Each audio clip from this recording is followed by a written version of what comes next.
Hello, everyone. Welcome to the second of our post-keynote talks. We have an exciting lineup today. I'm going to start by just doing some broad introductions, then going through previously noted questions in our Slack channel, and then we'll give some time at the very end to questions that you could post live directly into Zoom. I'm just going to say ahead of time, we already have too many questions that I think we can get through in just the span of 1 hour, but that should not discourage you. I'll try to juggle between the various sets. Please, everyone, welcome Dr. Michael Clough. He's a professor of science education at Texas A&M. His scholarship focuses on the role of history and the nature of science and technology in improving STEM education, STEM teacher education, and public STEM literacy, research-based pedagogical decision-making, science teachers' crucial role in effective STEM education, effective laboratory instruction, and the synthesis, criticism, and clarification of extant knowledge and research in STEM education. He's the principal investigator of a National Science Foundation-supported project, storybehindthescience.org. And that's a project that has created short historical and contemporary science stories for use in post-secondary science classes. In his keynote talk, Dr. Clough provides an overview of some of his research about NOS, nature of science instruction, and its relevance for conveying the NOS in outreach efforts. Among other things, he argues that science education would be enhanced by collaborative efforts among science educators, historians, and philosophers of science and scientists. Our second keynote was a panel discussion between Kathy Wright, Sean Kelley, Uday Sheth, and Ted Fowler, the leadership and advisory board of the Greater Cincinnati STEM Collaborative. In their keynote, they discussed what it took and still takes to build up an ecosystem of STEM talent in the Greater Cincinnati area, especially by collaboratively investing in the talents of underserved youth. Dr. Kathy Wright serves as the principal for Hughes STEM High School. She is responsible for curriculum development, implementation, and assessment. As a Howard University-trained microbiology specialist, Wright has been able to use her knowledge as a scientist to bring real-life learning into the classroom. Wright is an Ohio certified comprehensive science teacher and has achieved the distinction of a lead teacher in the Cincinnati Public Schools District. Wright is also a master teacher with the nonprofit Minorities in Mathematics, Science, and Engineering. In this role, she works to bring extended learning opportunities to students throughout the region. Sean Kelley is the director of the Talent Pipeline Initiative, a STEM workforce development partnership. Sean's connectivity brings mainly business organizations and STEM professionals to the Greater Cincinnati STEM Collaborative projects and strategies in order to strengthen career exploration and student preparedness. Ted Fowler is Professor Emeritus of the UC College of Education. Dr. Fowler develops STEM education outreach programs and collaborative efforts. He also serves as co-director of the Southwest Ohio Hub of the Ohio STEM Learning Network. Last but not least, Uday Sheth served as a research and development director at Procter & Gamble and was responsible for the global personal care product category. He worked at P&G for 28 years in a variety of roles across business units and functional disciplines. He thinks about technology and innovation in the consumer product industry at P&G and the important role of STEM disciplines in enabling innovation. So thank all of you for being here today. This is certainly a highly esteemed and feature-packed bunch of us. I'll just start with a question for Michael. It comes from Eduardo Martinez, and I think it's a good starting point for discussing the nature of science and how we may communicate it and bring people together to think about it. One concern you raised about the tenet approach is that in the tenet approach to NOS, the tenets are often not accompanied by unpacking, while in the question approach, questions facilitate the missing forms of unpacking. Is there room to adjust one's framing based on one's institutional context? In particular, I wonder if NOS educators facing opposition from colleagues, administrators, students, and parents have an easier time to securing buy-in with tenet framing, or in your experience, does the framing question not bear on the challenge posed by opposition to NOS pedagogy?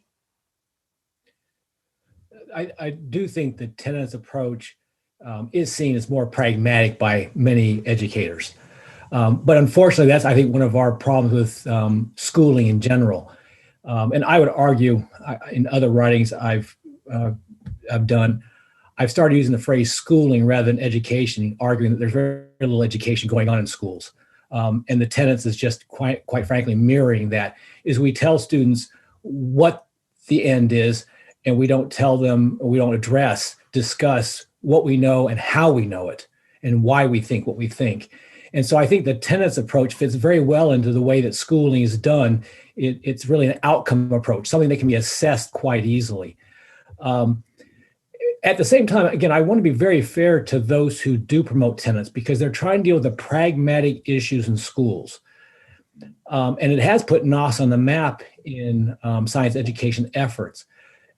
But as I said in the talk, it distorts the nature of science. And I want to emphasize that when the tenets were put forth some time ago, it was really a response to misconceptions that science gave us absolute truth, that science was absolutely objective.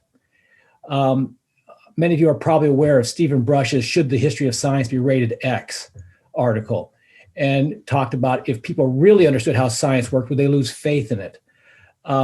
I think the tenets have more than outlived their usefulness. They're now creating misconceptions about the nature of science. I don't think any of us here would say that the issue of the idea of atoms is tentative. There's nothing tentative about it. There's many ideas in science that are well established. That doesn't mean we have the truth with a capital T, but to emphasize tentative, particularly in the way that word is used in everyday thinking. Tentative, we're not sure about that. Well, there are some things we're quite sure about. Another one is subjectivity. Everyone here knows that science doesn't give us the objective truth, and scientists are certainly not objective. But to foreground subjectivity is very problematic in, I think, our efforts, particularly when our politically charged environment, subjectivity is used to dismiss anything that doesn't agree with what we already think. So tenets served a purpose, but I think that they have outlived their usefulness and now are creating more dangerous misconceptions. And so the approach I put forward, which has its own problems, by the way, I don't want to suggest that I've given the definitive answer, because what I've put forward requires teachers to understand the nature of science much more deeply than they do. And I will say that I think one of the things that has made tenets so very popular is they can be taught without understanding. Despite that was not the intent of those who put forward tenets, but they can easily be taught without understanding. Thank you. And by the way, if anyone wants to jump in, this should really be more of a conversation than a set of back and forth Q&A. So don't let me interrupt you if you want to jump in. But if not, then our second question is almost it's the second part of the same, just coming from a different direction.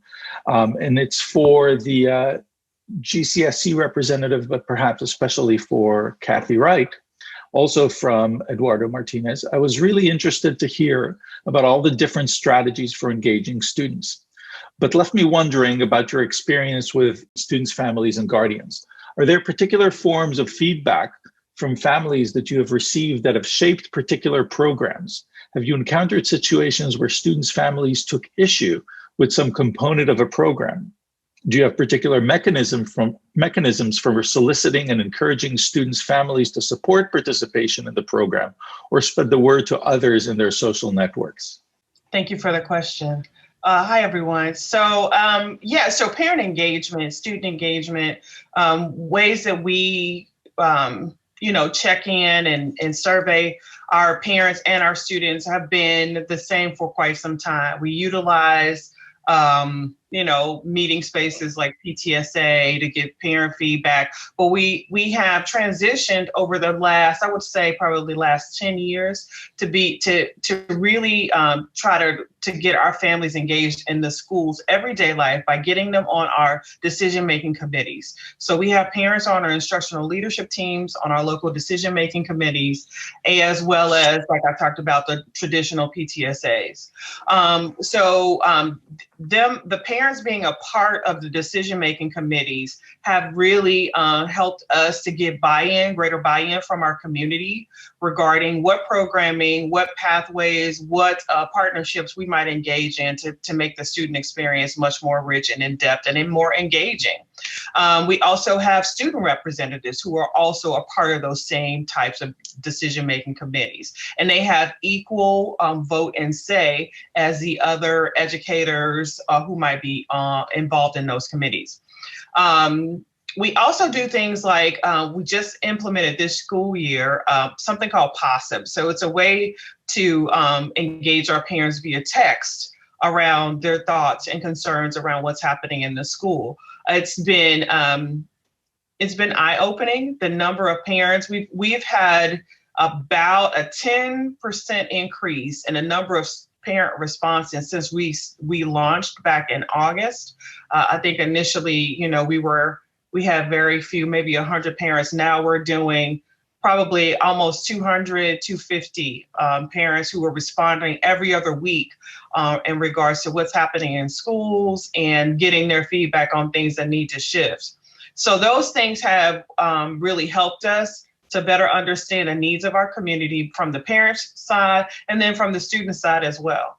So we feel like we're on the right track in terms of engaging those groups, but it's student engagement and parent engagement parent engagement more so than student engagement has been something of a big concern of mine for quite some time, getting them to really own their part in the growth of the community and their students' learning. Kathy, if I can build on that just a moment. So I think it's, Kathy probably lives this day to day. I mean, I come from an industry perspective, but I think the thing I learned along the way is you have to meet the parents where they are. I mean, we had hosted a group of Hispanic families at P&G, give them a tour of the lab and things. And an insight I came away with was obviously the disproportionate role parents play in direction setting for their young students. And in this case, in that culture, several of the Hispanic fathers had a very traditional viewpoint that, hey, the role of the girl is to get married, have children, right? And obviously there was a big disconnect with the young women who are really interested in science and going into professional orientations of science. So we actually pulled the parents and really targeting the men, but we pulled all the parents aside, and one of my Hispanic colleagues could kind of speak to them in Spanish, kind of, meet them culturally where they are, and explain very simply, like, it's not a choice. A young woman today can have a very fulfilling career and be a mom and have kids, and lots of women are doing that, and that's okay, right? And so I don't know if that changed anyone's mindset in that moment, but you kind of have to introduce and nudge that thought along. So meeting the parents where they are, I think, is really important. I think Kathy's examples are other ones of that. Yeah, I thought a nice pairing of your two talks actually showed that the investment in the process and investment in the content really serve to be next to one another and can work synergistically, which is really I think part of the topic of this next question from Morgan Thompson, drawing on the connection between the GCSC panel and the community science talks. Would one particular synergistic opportunity for developing better NOS pedagogy be to facilitate interactions between students and practicing scientists, especially working through an actual scientific project? It also seems like inviting practicing scientists into the classroom or through extracurricular activities can help provide role models for marginalized demographic groups for the students and potentially motivate students from marginalized groups to pursue STEM careers. What would be the challenges and limitations to this kind of approach? This question was framed predominantly for Michael, but anyone, please feel free to jump in. First, it is absolutely crucial that we have a greater representation of individuals who are doing science. That's one of the reasons why I'm really interested in writing contemporary stories for our project website.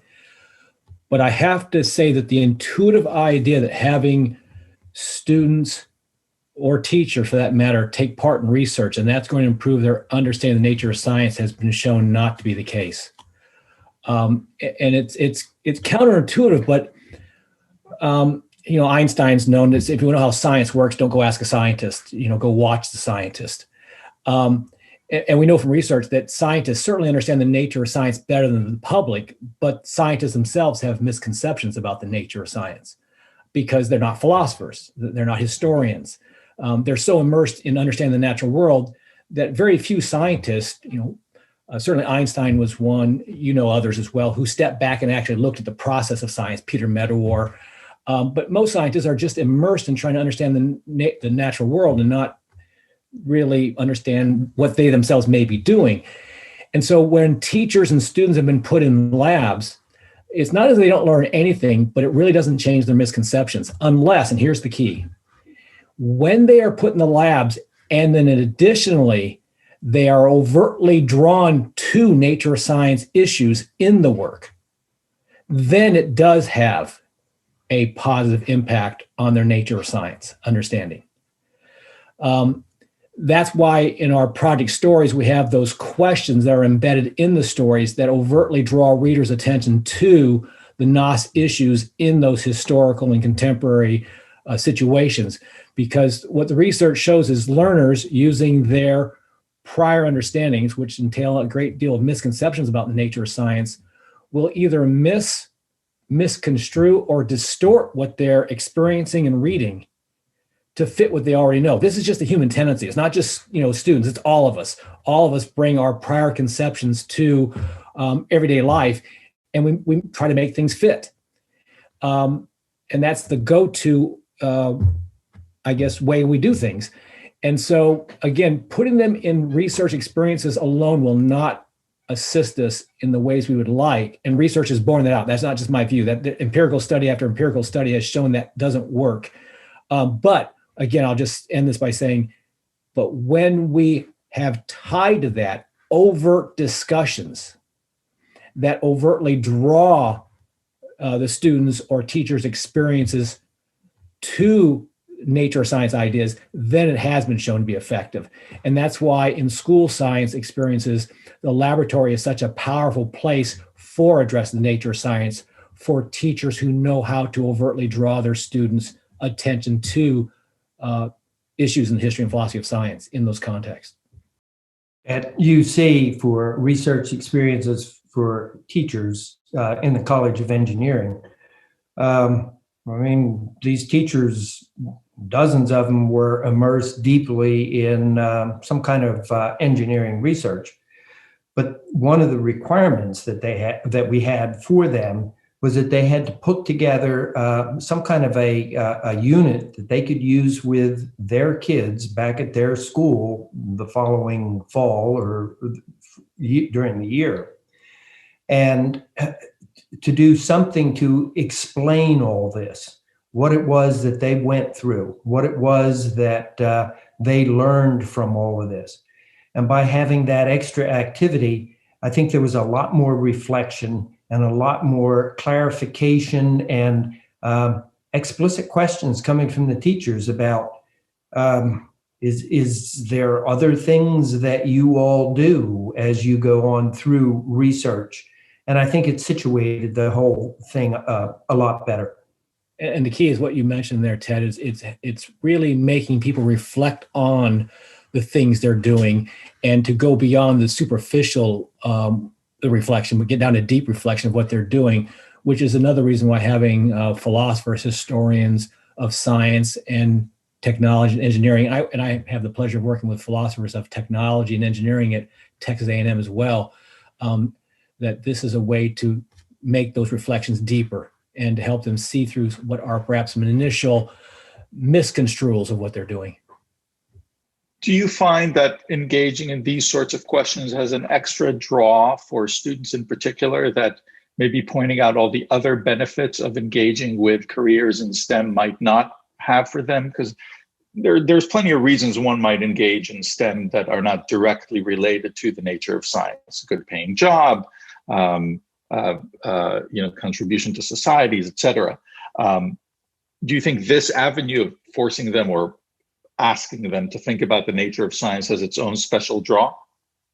I always want to start out this by saying this is a multivariate system. So I don't want you to think that what I'm going to say here is going to turn the tide. But yes, what you said there is very important. Having taught high school for 7 years, early in the school year, the number of students who would tell me they didn't want to major in science because they wanted to do something creative, I mean, it just stabbed me in the heart, but they didn't think that way by the end of the year, because I had my students doing inquiry, and they had, of course, create tests, they had to analyze data, they had all to do the things that shows that science is very creative. But also this notion that is widely held that doing science means you're going to be indoors all day long in the laboratory. Now, for some students, that might be attractive. For myself, I mentioned in my talk that I initially started a PhD program in biochemistry, and it was a beautiful April day, like the one we have here in Iowa right now. I'm up in Iowa, and it's like, that was when I decided I did not want to be a biochemist, because I wanted to be outdoors, and being in a lab all day was not my idea of a good time. Well, what if I'd gone into more environmental science? But I'd never thought about that as a student. And so if we portray science as many people think, that it's a scientist oftentimes working alone in a lab, we do cut off a lot of different avenues to get engaged in science. And so there are, I think, if we accurately portray the nature of science, it can assist. It's not going to turn the tide in itself, but it can assist in drawing more people's interest in science, because science is creative. You do work with other people. You can work outdoors. You can work in a lab if you like. All these things that can make science more attractive. Again, it isn't going to sell to everyone, but it's going to make it more attractive. Well, and I think to that point, I think what we try to do at the GCSC level and with our partners is try to give those kids that broad range of experiences so that they see all the different types of science that goes on. So it's not just, to Michael's point, you're not just stuck in a lab, which is a lot of their visions of everybody wearing a white coat with goggles and stuck in, with all the instruments, that there are people in the Ohio River every single day who are scientists figuring out to make sure that the water we're drinking is safe. There are scientists who, work in the Metropolitan Sewer District who, after that water gets through the system and comes out literally the other end, making sure that that water then is repurposed and in a safe way. There's a great example in Cincinnati right now that we bring up all the time at GCSC through our social media, is the Lick Run waterway on the west side between Queen City and the other street over there. There's two parallel streets on the west side over there. And that Lick Run waterway is a living example every day of this is what scientists knew, that all that water now, instead of going into the, in the rain we had 2 days ago here in Cincinnati, was a classic case of when all of that water would have gone and mixed in the sewer and the water system. And now it's been separated. And so it naturally runs through this filtering system and gets into the Mill Creek without having gone through the sewers. So there are all kinds of examples, and that's our job, or at least that's how we look at it. That's our mission, is to get kids excited, give them an interest, see actual scientists working on products that we all use every day. So that's our job, and it's a great job to have. In fact, we have a lot of questions. Probably the bulk of questions are about how does one start up projects like the GCSC or get involved with them. I'll just give you one as an example, then we'll go for the others. This is from Brooke Crowley. There are several things mentioned that occur at UC that I've never heard of. For example, you mentioned the Green Light for Girls event that bring girls to campus to interact with women STEM professionals. I've been a faculty member at UC for 10 years and have never heard of this event, which is pretty darn disappointing. How are these events like these publicized to people outside of the collaborative? Is there a campus liaison for the GCSC? Perhaps there is a role that Pews will be playing moving forward? Ted, I can jump in at the beginning, or if you want to take it from the UC side. Well, okay, so there was a couple of questions there. One was, how do you get something like this going? We took the point of view that we couldn't do this by ourselves. that this had to be a collaboration. And that's why it's called the Greater Cincinnati STEM Collaboration. And it was Greater Cincinnati, and we had to grind through, well, did we mention Northern Kentucky? No, they were happy with Greater Cincinnati. So was Southeast Indiana. But from the get-go, there was an effort to try to pull together all these variety of partners that, that Sean had mentioned a little bit earlier. And from that, let there develop different ways of getting things done. We decided not to tackle the school day as the place to work, just because the school day is pretty packed and it's got all sorts of state requirements. And so we're working in the after school activities. But then we tried to set up things like the STEM Bike Club or the 3D Printers Club or the STEM Gardeners Club or the Math Club, and set all of these up so that we were forced to have partners. So there would be activities for kids, but then there would be mentors, and hopefully the mentors would appear from knowledgeable areas like engineering or science research or product development, and that they would then be able to interact naturally with the kids and with the teachers and make something happen. I was struck by the conversations earlier today about trying to develop public understanding of science. And it was an attempt to inform the public, but in a 30-second public address, public service announcement, or in a short video for a minute and a half. We can't do that. And so when we talk about communicating the nature of science or trying to develop an interest in science or engineering or different technologies, it's, this is going to take 12 weeks or 6 years. And we just have to peck away at all of this. If I can jump in real quick, what Ted said is spot on. When teaching high school, my students didn't really start to catch on to some of this until halfway through the first semester. And it was, at the end of the semester, working the second semester, that really started to really deeply understand some of these things. I just want to say, without monopolizing the conversation, we're dealing with ingrained misconceptions, and conceptual change takes time. Yeah, well, let me just wrap up that, because there were a lot of questions in that.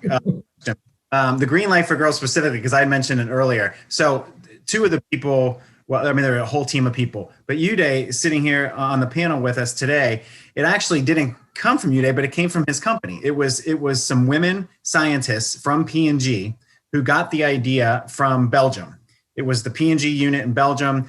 They were over there, and these women from Cincinnati heard about this great event, and they're like, hold on a second, we've got a bunch of women scientists in Cincinnati. Why don't we get to do this in the headquarters town, right? So it's a huge deal. They brought it to us through a partnership. The very first year we did it, they put out a call within less than an hour to 2 hours. They had 75 women who wanted to volunteer to come spend a day with middle school girls, primarily from Cincinnati Public Schools. So Kathy's students were there, and it was so dynamic because you had all of these women who wanted these young girls to see themselves in all these different companies who are women scientists. And to Michael's earlier point, they actually got to see that the experiments that they got to watch and got to participate in that day, whether it was with Children's Hospital or P&G or Kroger or J&J or all the other companies that were involved, were actual hands-on things. They watched things smoke, they watched things blow up, they saw things, all that good stuff happen, right? That's how you excite that next generation. And it takes industry, it takes Uday's group, it takes Kathy's leadership at a school with the students that we're aiming to get, because we have to have that buy-in and that trust from someone at her level inside a school building to say, yes, this is worthwhile time for my middle school students to go and spend a day because they don't have that kind of time in a school day. Ted brought that point up. That's why we try to operate outside of a school day. They don't have that type of time. So, and like to the person who asked that question, we would love to have you more involved. Reach out to us and we would love to include you, because the one group I think we were missing just because of the nature of how the event started was we were missing the university scientists. No, I think the fundamental question I'm hearing from Brooke, and it sounds like she's in the audience today, it's honestly interesting for this group. It's a communications challenge, right? I mean, this has been one of my frustrations, is that there is so much great work going on in the broader community to tackle opportunities around STEM. There are lots of stakeholders working on this, private, public, and, in an ideal world, they'd all know about GCSC because we're trying to serve as a single point clearinghouse to bring together those stakeholders, and GCSC would know about them. The reality is it's all happening invisible, right? And I think it just takes a lot of work to bring that out to the surface, even in an institution like UC, which is housing the GCSC. The communications are not where we need them to be. So I think, I use the P&G brand building model a lot in these cases. I mean, it's about awareness, trial, and repeat. You can't try something unless you're aware of it. You can't repeat something unless you've tried it. So right now we're working on an awareness question. And I think it means we have to redouble our efforts to get the word out, not just at the UC campus, but in the broader community on the work of the collaborative. So I would say, Sean, the structural way to do that is, make sure you sign up for the GCSC newsletter. That's kind of our single point way that we communicate out community events and activities, both happening on the UC campus and beyond. And then we just got to redouble our effort to kind of keep the communication channels up so that interested people do become aware of those opportunities. I do want to put out a cautionary note, and I'm not a detractor of what anyone said at all, but we have to be careful that after we generate that initial interest, that we do not set up our students for failure. And what I mean by that is the following. I'll tell you an anecdotal story, but then I'll point to some research. I sent my son when he was young to a number of engineering camps at my university. And I saw what they were doing, and I'm thinking, that's not engineering. That's tinkering. And I do a lot of tinkering in my life. I built a huge deck in the backyard here, and I did a lot of things that fit what they're calling the engineering design process in the schools, which I have a lot of problems with. And I presented this at a conference, and I've said, and I did all these things, and I'm not an engineer. And my son, who loved the engineering camps, wanted to be an engineer. So he goes to college, and it was about Calc 3 when he said, what the heck is this? And so he went off and changed his majors, went into computer science, and he's a coder now. He's doing fine. But we know that students are getting an idea from the way that engineering is being portrayed in schools as, quite frankly, mere tinkering. And then they go off to universities and they find out that this is not what I signed up for. And so we have a tension. So again, I'm not a detractor of this. I don't want anybody to think that. But I don't want us to waste our efforts in getting people interested to then get whacked when they get to the university and find out what it really takes to be an engineer or a scientist or whatever. Another caution is I certainly want to, and do foreground in many cases, the practical applications of science to generate interest in science, but I don't want to give the impression that all science has to be done for a practical reason. We already have a big enough problem with the funding of basic science in our society. I don't want to exacerbate that. So I'm just raising these as tensions that we have to address as a group when we're trying to increase our outreach efforts to understand science, engineering, technology, and how these all work together. That dovetails with, again, a repeat question, given the audience of this workshop, which is, truly heterogeneous, but was organized by philosophers. A lot of people ask, what do you think philosophers in particular could do to help these efforts from any point in the process? To anyone? I'm excited about that question because I've worked with historians and philosophers of science, and I know they have a lot to offer. I could go on and on about this, but I'm going to focus on one area that I would really like to see a lot more collaboration. States have essentially destroyed teacher education. And they've done so because there's a demand for teachers, and since we can't find qualified teachers, we'll just lower the expectations. And what you can be certified to teach chemistry with 6 credits of chemistry in many states. And you also have no experience, in the nature of science. And so programs that actually address the kind of issues that this workshop is about are not really as prevalent as they should be. I'm talking about teacher ed programs now.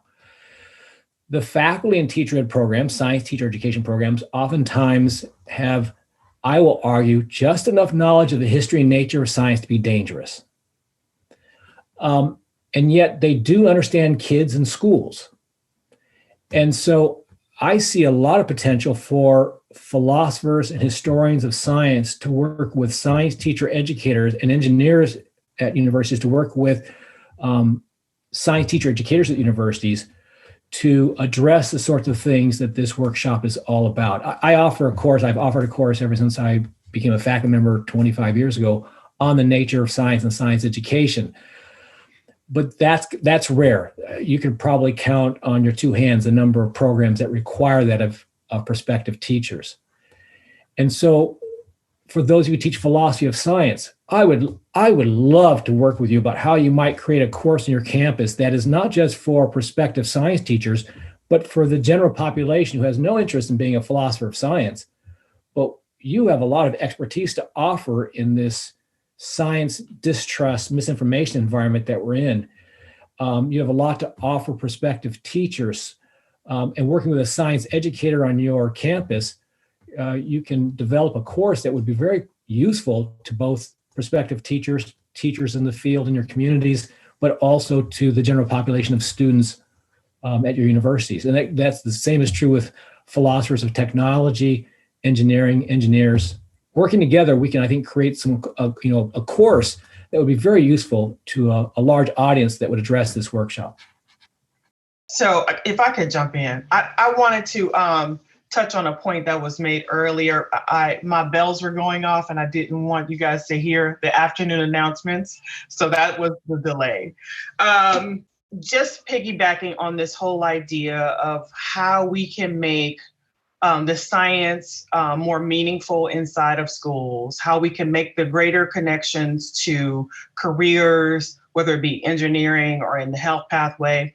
One of the things we've been able to do over the past 8 to 10 years in Ohio, specifically for Hughes and our relationship with the university, is we've been actively working to create much more of a seamless pathway for students to get into the university, into those engineering programs, into those health programs, into those IT programs while in high school. So our students at the end of 10th grade actually declare a major. And once they declared a major in a STEM field, then they have more intensified supports. Prior to that, they have introductory things like design thinking embedded inside of their STEM courses. They do a lot of laboratory science, 7 through 10. But when they get to the 11th and 12th grade, they're in a major, and those majors are connected to partners in the community. So our engineering kids are actually connected to UC's College of Engineering and Cincinnati State's College of Engineering, and those professors work with us on the curriculum that we use inside of those classrooms. We utilize students from those programs to come in and be mentors to those students, whether it be UCIT, where we have Bearcat coders coming in and actually working with those kids early on, learning coding, etc. So they have a lot of hands-on experience. They have near peers who are available to them to help support the learning, as well as the curriculum aligned to what the colleges are looking for our kids to be able to do and show mastery of.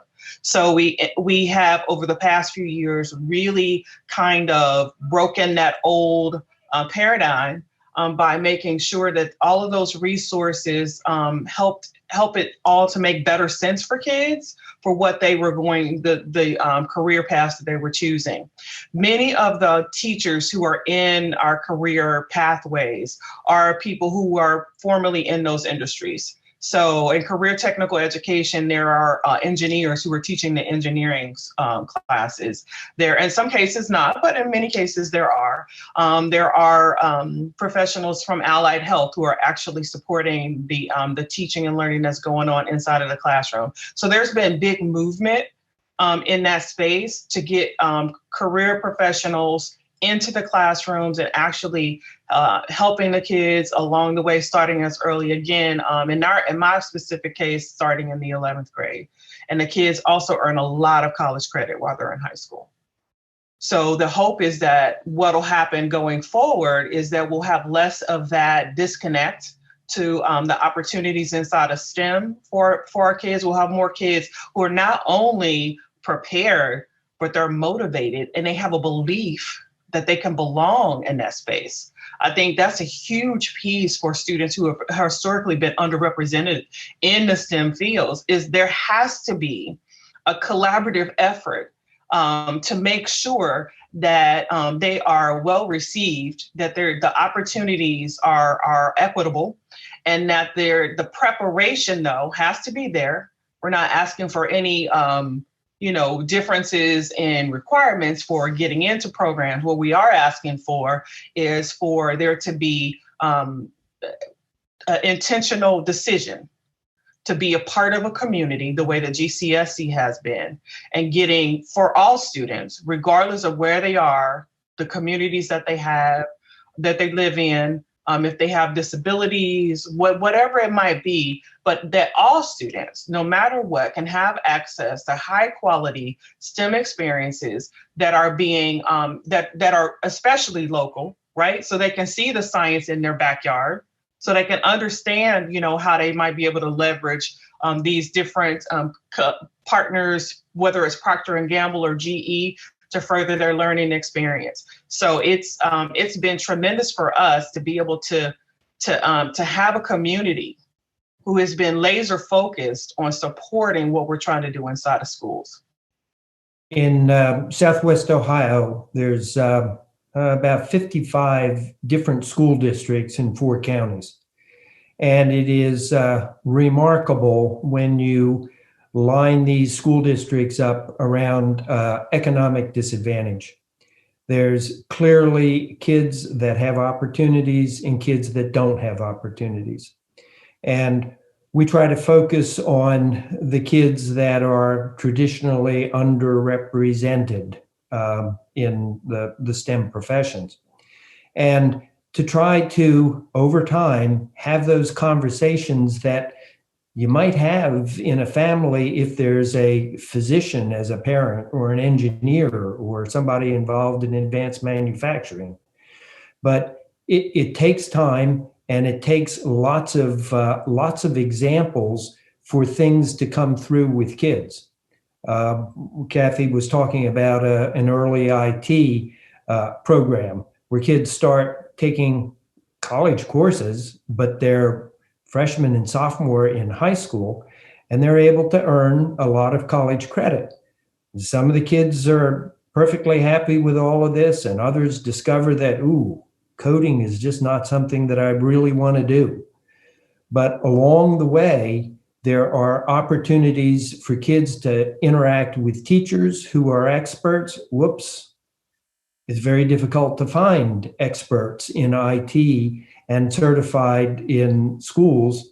And so then that has been part of the task of the university, is to train in content and in approach the teachers that would work with these kids.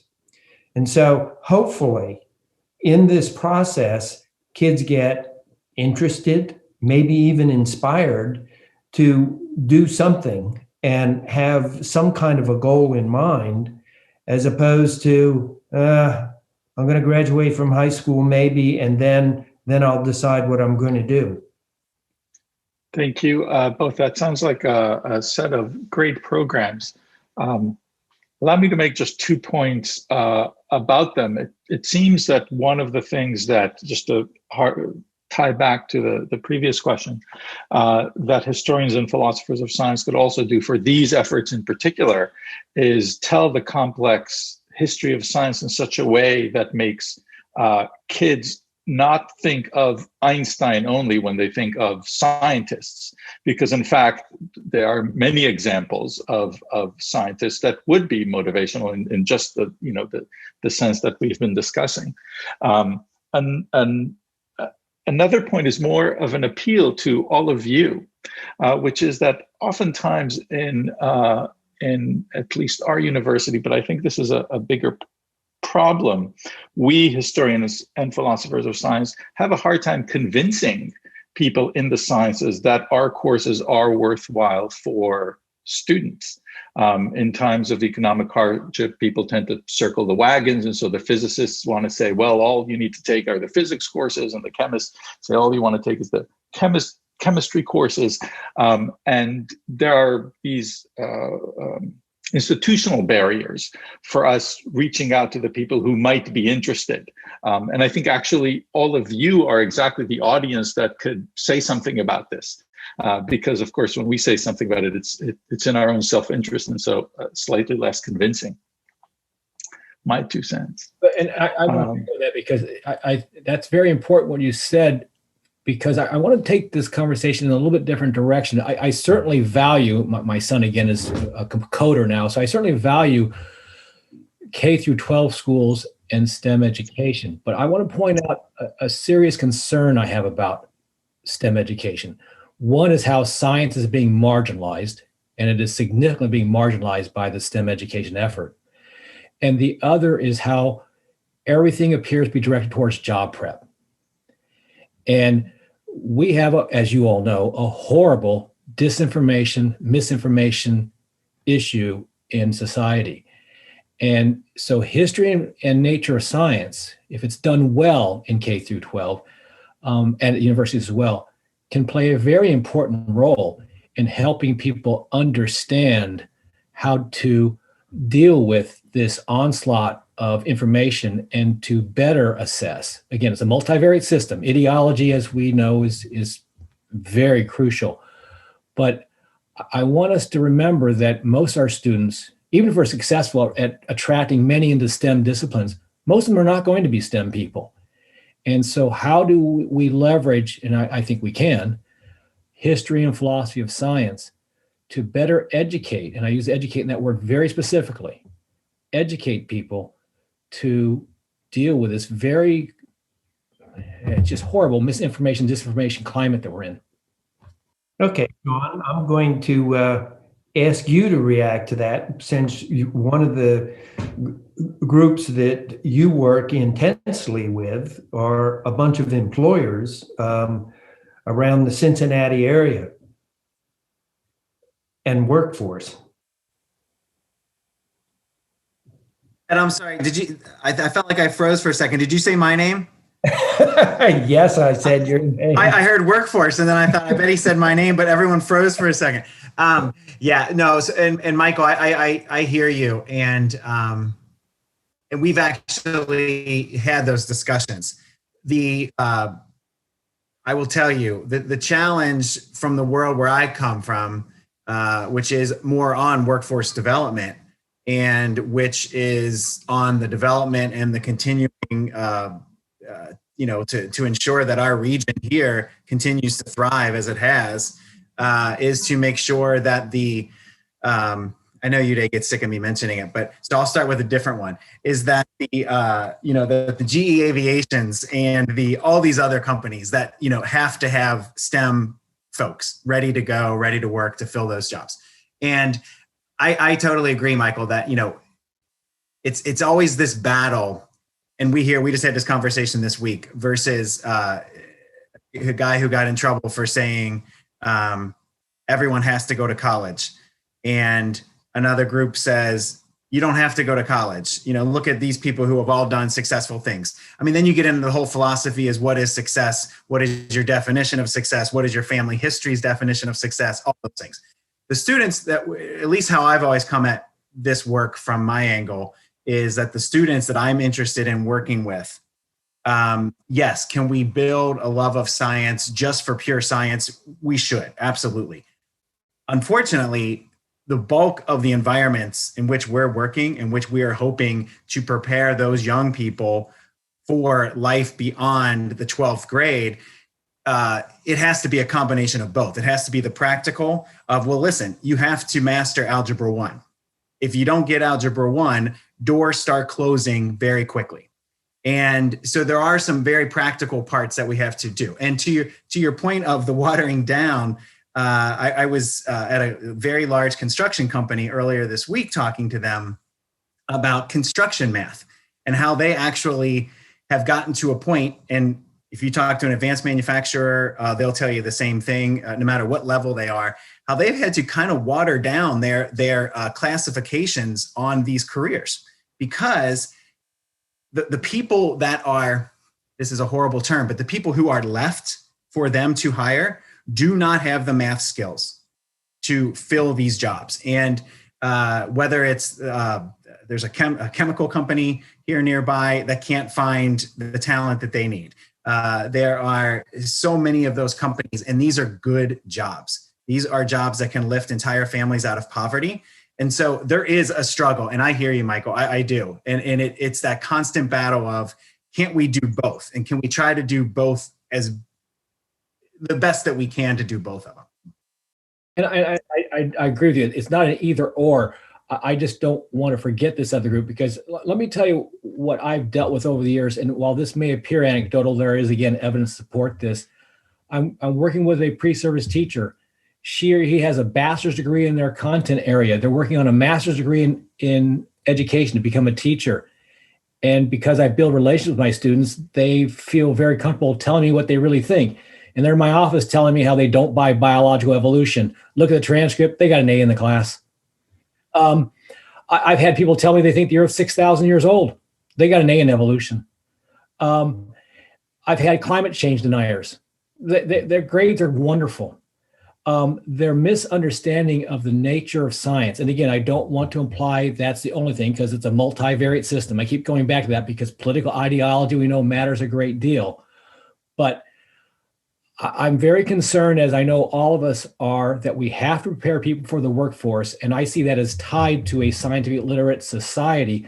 But we have to address, how do we help people have more respect for, not scientism, I know we're not arguing for that, but more respect for the process of science, how we know what we know, and to deal, again, I'll just say, it's only going to get worse. The misinformation efforts out there are only going to get worse. How do we prepare people for that environment?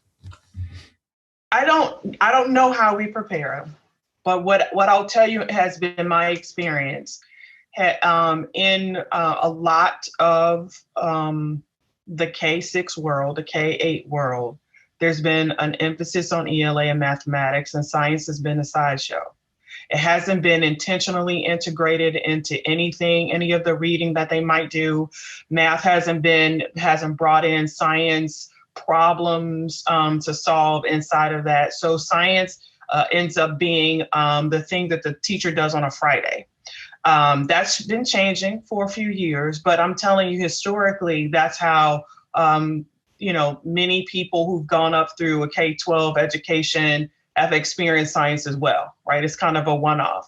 And so when you have something that you haven't been super intentional about, it's easy to create a narrative that works to helps to make things make sense, right? I think there's a lot of sense making that people do, even though they may go into a classroom and go to a college class and learn about evolution. They can master the content, but the beliefs that you're talking about, I think you're speaking about, are connected to, like you talked about, religion or other things. And it's really hard at that point, even though they might be really intelligent people who are you're going to be in classrooms dealing with kids. There's always been so much historical marginalization of the science that it just is hard to overcome. I don't know how we fix it. I don't know how we fix it. I know there's been some shifts in terms of when kids start to have real science instruction in classrooms, but it's going to be a long time, I think, before we can say that we've really overcome that hurdle of where the state mandates are and the federal mandates are around ELA and mathematics, enough to make more room for science.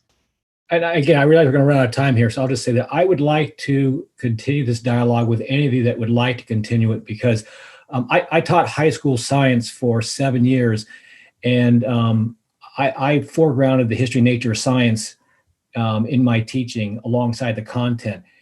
And my experience has been that if you do it in a way that's developmentally appropriate, kids find it fascinating and you can pull them in. But I would like to discuss that at more length and hear other people's perspectives, because I do know that historians and philosophers of science can really have a positive impact on schools, but we've got to work together. Well, these are clearly deep and, as you said, multivariate, complicated questions that really a multivariate approach is the only solution to. But on that note, I have to say that we're also out of time. So thank you all for a really interesting discussion and for showing us, in fact, how deep these issues are, but also pointing the way to how we could see our way through them. Thank you. And I urge everyone to meet us again in 15 minutes in our next Zoom session, which will involve breakout groups that will discuss K through 12 education in particular. So thanks, everyone.